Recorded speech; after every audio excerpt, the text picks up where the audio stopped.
Bismillah ar-Rahman ar-Rahim. In the name of God, the merciful, the compassionate. Excellencies, may the peace, mercy, and blessings of God be upon you. At the outset, I would like to congratulate His Excellency Mr. Philemon Young on assuming the presidency of the 79th session of the General Assembly, wishing him every success in his tasks. I express appreciation to His Excellency Mr. Dennis Francis for his efforts during his presidency of the previous session, and we commend the prominent role played by His Excellency Mr. Antonio Guterres, Secretary General of the United Nations, in strengthening its role and achieving its lofty goals. Mr. President, the blatant aggression that befalls the Palestinian people in the Gaza Strip today is the most barbaric, heinous, and extensive aggression violating human values, international conventions, and norms. This is not a war within the international relations well-known and common concept of war, but rather it is a crime of genocide by means of the most sophisticated weapons against the people besieged in a detention camp where there is no escape from the barrage of aerial bombing. Resolutions, condemnations, and reports have been exhausted. Nothing is left except the undeterred, ongoing, and premeditated stark crime with children, women, and the elderly as their victims. We oppose violence and the targeting of innocent civilians by any party. But after a year of this war, and with all that has taken place and that continues to take place, it is no longer tenable to talk about Israel's right to defend itself in this context without being complicit in justifying the crime. It is no longer plausible for any official to claim that they do not know. The facts are well known, and reports issued by international organizations about the bombing of schools and hospitals, weaponizing access to food and medicine, in addition to the published and publicly uttered intentions of Israeli leaders. Therefore, the failure to intervene to stop the aggression is a major scandal. Ladies and gentlemen, every year I stand on this podium and I begin by talking about the Palestinian cause, the absence of justice, the perils of believing that it can be neglected, and the illusions of making peace without a just solution to the Palestinian cause. I have done so every year at a time when the Palestinian cause has become absent from the speeches of major powers' representatives in our world. There are those who are tempted by the possibility of marginalizing this issue to get rid of its burden or seeing it vanished without resolving it. But the Palestinian cause is resistant to marginalization because it is an issue of indigenous people on their own land, a people who are subjected to a settler colonial occupation. This occupation has taken the form of an apartheid system in the 21st century. Can this be overlooked? The Palestinian cause will remain in place, except in two cases, either the end of the occupation or the disappearance of the Palestinian people. It seems there are those in Israel who entertain wishful thinking to eliminate the Palestinian people. The ongoing Israeli aggression for nearly a year is nothing but a result of the absence of a sincere political will, a deliberate international failure to resolve the Palestinian issue with a just solution, and insistence of the occupying Israeli authorities to impose a fait accompli on the Palestinians and the world with all types of force. The ongoing brutal war has fired the coup de grace at international legitimacy and inflicted serious damage on the credibility of the post-World War II concepts on which the international community was founded. As if the dire consequences of this approach, which are visible before our very eyes, are not enough to prove that ignoring a just solution is conducive to disaster, we discover to our disbelief that some are still trying to find innovative measures to run Gaza after the war, with or without an authority, only on the basis of security considerations. And what is meant, of course, is the security of the occupation, not the security of those languishing under the occupation. It is the same mindset that led from one disaster to another. It is the approach that wants to tailor the entire region to fit Israel, while looking for circumventions to avoid ending the occupation and work on imposing the rule of one people over another by force. Is it reasonable that even after this disaster, the major countries with the ability to influence the course of events are unable to reach a conclusion of the necessity to stop the war and pivot towards a just solution immediately instead of innovatively working on formulations to evade it? The end of the occupation and the Palestinian people exercising their right to self-determination is neither a favor nor a gift from anyone.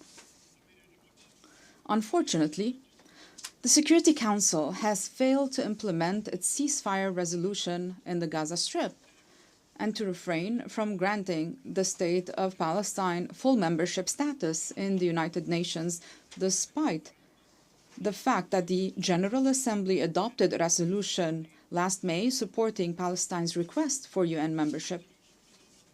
The State of Palestine's full UN membership neither establishes its sovereignty nor ends the occupation, but at least it sends a message to the far-right government involved in challenging international legitimacy that force does not eliminate rights. Talking about such a step harming the peace process is simply eyewash, because there is no Israeli partner for peace during the current government's tenure. No peace process is taking place, but rather there's a genocide. In this regard, we highly value the position of countries that recognize the State of Palestine based on 1967 borders. The continuation of the humanitarian tragedy of the brotherly Palestinian people for more than 7.5 decades, this is a shameful stain on the conscience of the international community and its institutions. There is no point in talking about security, peace, and stability in the Middle East region and across the world if not backed by concrete steps leading to an immediate ceasefire and an end to the Israeli occupation of all Arab territories. Ladies and gentlemen, it is no secret that we are facing a humanitarian catastrophe in Gaza and other Palestinian territories, which are subjected to coordinated attacks by the occupation army and settlers in an attempt to enforce plans to expand settlements, annex the West Bank, and Judaize Jerusalem. The international community bears the responsibility for the consequences of what is happening to the brotherly Palestinian people.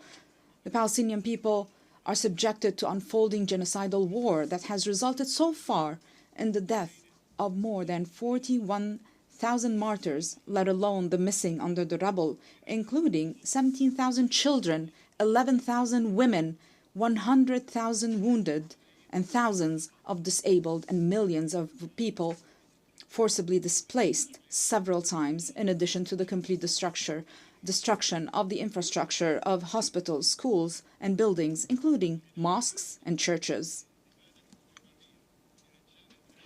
A whole society is being destroyed in the course of the genocide against segments of the Palestinian people. It is the Gazan Palestinian community that has retained its composure and achieved remarkable development levels amid more than 17-year-old stifling siege. Mr. President, the State of Qatar has opted for undertaking mediation efforts in an endeavor to stop the aggression on Gaza and secure the release of prisoners and detainees. It is a mediation amidst fierce war and complex circumstances during which one party would not hesitate to assassinate counterpart political leaders with whom it negotiates, such as the assassination of Ismail Haniyeh, who many people feign forgetfulness that he was not only the political leader of Hamas, but also the first elected Palestinian prime minister. For us, mediation and humanitarian work are both a strategic political choice at the regional and international levels and a humanitarian duty before being a political one. We're not being boastful. Our mediation efforts in partnership with the Arab Republic of Egypt and the United States of America culminated in a humanitarian agreement last November. It resulted in a brief ceasefire in the Gaza Strip, the release of 240 Palestinian prisoners and 109 of the detainees in Gaza. It increased the flow of relief shipments. We also provided humanitarian support to the civilian population in the Gaza Strip and contributed to evacuating the wounded and the sick. We supported humanitarian initiatives to deliver aid through all accessible routes. We increased our support to UNRWA, an irreplaceable international agency whose services are indispensable and which has been subjected to defamation for political purposes related to the Israeli government's desire to eliminate the refugee crisis without resolving the Palestinian cause. The State of Qatar will spare no effort to provide various forms of humanitarian assistance to the brotherly Palestinian people until this crisis is resolved. Despite the daunting challenges, obstruction attempts, and the aspersions we are subjected to, we will continue our efforts of mediation to resolve the disputes through peaceful means, as we are cognizant that any dispute will never lack a force interested in its continuation, while being skeptical of any mediation regardless of the intentions.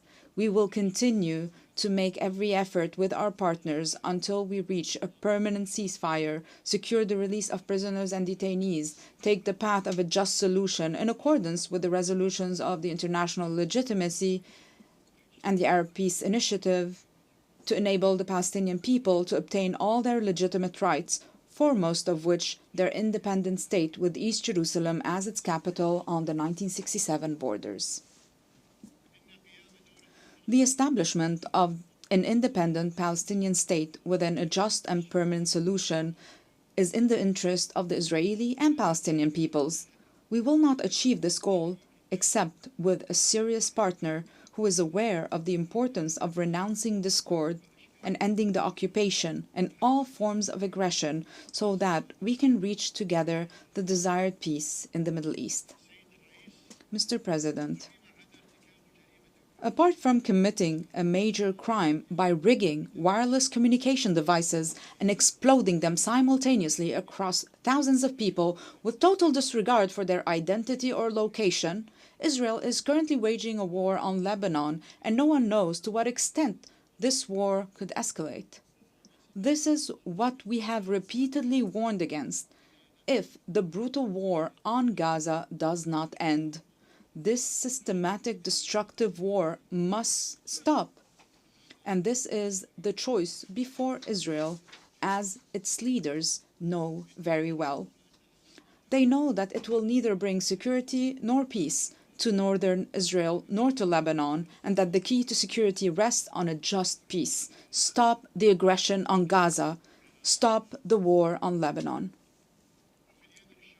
In brotherly Yemen, we look forward to preserving the 2022 truce and proceeding therefrom towards a comprehensive ceasefire, resolving the crisis, ensuring Yemen's unity, and achieving the aspirations of its brotherly people through negotiations between the Yemeni parties based on the outcomes of the national dialogue, the Gulf Initiative, and relevant Security Council resolutions. As regards to the crisis in Syria, and since the beginning of the crisis, the position of the State of Qatar has been clear, and that is that Qatar is keen on the interests of brotherly Syrian people, hoping that the parties and countries involved in the crisis will be convinced of the necessity for dialogue and understanding to end this crisis in accordance with the Geneva Declaration 1 and Security Council Resolution 2254 in a way that will achieve the aspirations of the Syrian people and preserve Syria's unity, sovereignty, and independence. Regarding the Sudanese issue, we call on all the Sudanese parties to stop the fighting, and we reaffirm our support for all regional and international efforts to end this crisis in a way that will ensure the unity of state institutions and the sovereignty and stability of Sudan. In Libya, we support the political trajectory and the implementation of Security Council resolutions, and we urge all parties to recourse to dialogue and overcome differences in order to complete the comprehensive national reconciliation, preserve the progress and gains achieved on the security. Firm belief in the principle of peaceful settlement of disputes, we have made a tangible contribution over the past year as Qatari mediation led to prisoner swap between the United States and Venezuela. And dozens of Ukrainian children were reunited with their families after being separated by the war. Finally, we affirm that the state of Qatar will spare no effort in working with its international partners and the United Nations to firmly consolidate the pillars of peace, security, sustainable development, human rights, and the rule of law at all levels, and to address global challenges in order to achieve a better future for all. Thank you, and may the peace, mercy, and blessings of God be upon you.